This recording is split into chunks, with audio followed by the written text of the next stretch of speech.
आप सभी को मेरा सादर प्रणाम। आज मैं आपके सामने लेकर आई हूँ हमारी कुंडली पे बनने वाले कुछ महत्वपूर्ण योगों को, जिसमें से आज हमारा पहला टॉपिक है हमारे जीवन का सुख भंग योग। इसके बारे में मैंने इसमें आपसे बात करनी है, तो बने रहिए मेरे साथ। ये योग क्या होता है, इससे हमें क्या क्या नुकसान होते हैं, जीवन में कौन कौन से कष्ट हमें देखने को मिलते हैं, इन सभी बातों को मैं आपके सामने विस्तार से समझाऊंगी।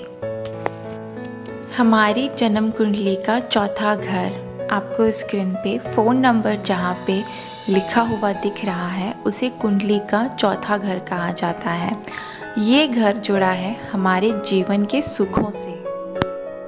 फोर्थ हाउस ऑफ आवर कुंडली जो बताता है हमारी माता के सुख के बारे में, कि हमें हमारे जीवन में माता के साथ संबंध कैसे मिलेंगे, हमें उनके साथ कितना अच्छा लगेगा। कहीं ऐसा तो नहीं है कि हमारी और हमारी माता की बिल्कुल भी बनेगी नहीं, या क्या हमारे बाद हमारी माता को कष्ट से गुजरना पड़ेगा, क्या हमारे माता की हमारी अल्पायु में ही मृत्यु हो जाएगी। ये सब बातें हम देखते हैं अपने फोर्थ हाउस से। साथ ही चौथा घर हमें एक लग्जरी लाइफ भी बताता है कि हमारे जीवन में लग्जरी कितनी रहेगी, हमारा घर कैसा होगा, हमारे घर का फर्नीचर भी ये कैसा होगा। ये चीज़ें भी हम अपने फोर्थ हाउस से जान सकते हैं।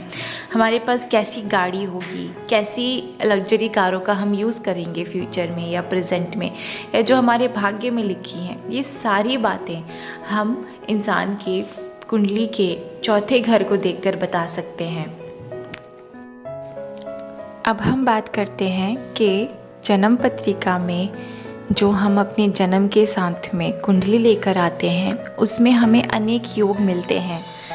तो कैसे बनता है सुख भंग योग, हमारे ग्रहों की ऐसी कौन सी प्लेसमेंट होती है जिससे हमें काफ़ी कष्टों से और तकलीफ़ों से गुजरना पड़ता है। सब कुछ होते हुए भी हम उन सुखों का लाभ नहीं उठा पाते हैं। तो चलिए शुरू करते हैं।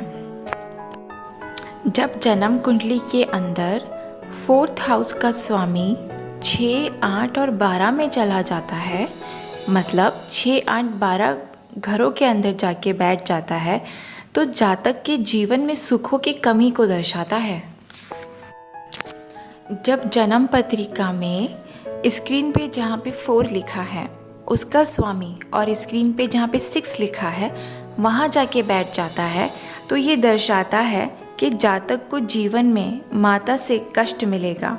और ये भी हो सकता है कि उसके जन्म के बाद से माता को कष्ट होगा। जातक को जायदाद से लेकर झगड़े महसूस कर सकता है, दुश्मनों से हानि उसे पहुंच सकती है, जहां रहता है वहां के लोगों से उसके झगड़े होंगे, और उसके संबंध ये भी हो सकते कि माता से कभी भी अच्छे ना हो सकें। अतः हम कह सकते हैं कि ये हमें हमारी माता के साथ में कष्ट देता है।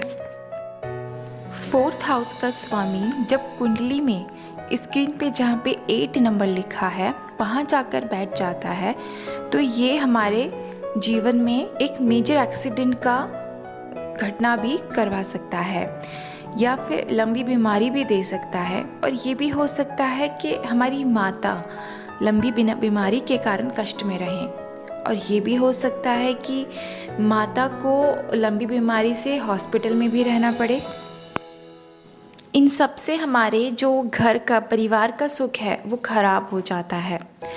जब फोर्थ हाउस का स्वामी जहाँ स्क्रीन पे 12 नंबर लिखे हैं वहाँ जाके बैठता है, तो ये हमें अपनों से दूरी देता है।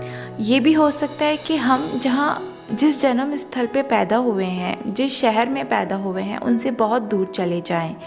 या ये भी हो सकता है कि अल्प आयु में ही हमारी माता की मृत्यु हो जाए।